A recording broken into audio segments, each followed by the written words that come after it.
CIST, le film catastrophe par excellence.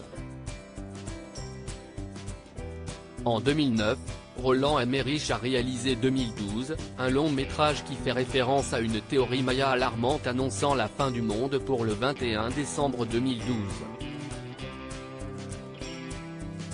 Porté par John Cusack, Chiwetel Ejiofor, Amanda Peet et Woody Harrelson, ce film a été un grand succès commercial mais a aussi provoqué un vent de panique.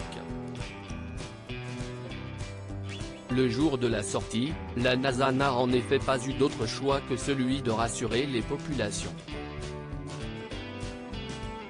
Sur son site officiel, l'agence gouvernementale avait donné la parole à des scientifiques expliquant que les théories d'une apocalypse le 21 décembre 2012 étaient fausses.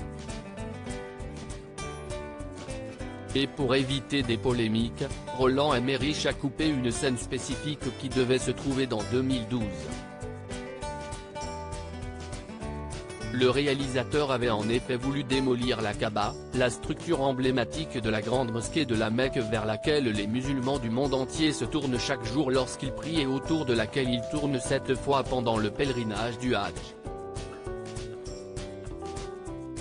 Mais mon co-scénariste Harald Closer a dit que je ne devais pas avoir de fatwa sur la tête à cause d'un film. Et il avait raison, a confié le cinéaste. Nous devons tous, dans le monde occidental, réfléchir à cela. Puisque CIST juste quelque chose que je ne pensais pas être un élément important, de toute façon, dans le film, je l'ai en quelque sorte laissé de côté.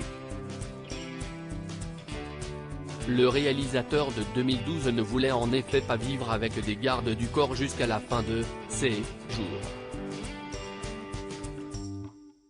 A noter qu'une plainte a été déposée par l'Église catholique du Brésil contre Columbia Pictures pour avoir utilisé, sans leur permission, la statue du Christ de Rio.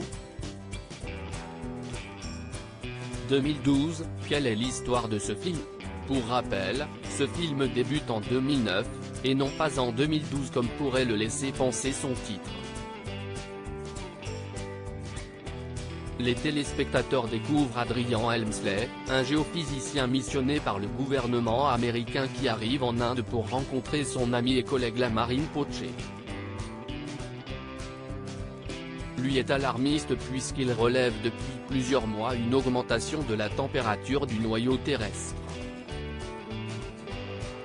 Ces données, Adrian s'empresse de les rapporter à Washington, où Karl Hanese, le secrétaire général de la Maison-Blanche, l'introduit auprès du président Thomas Wilson lui-même.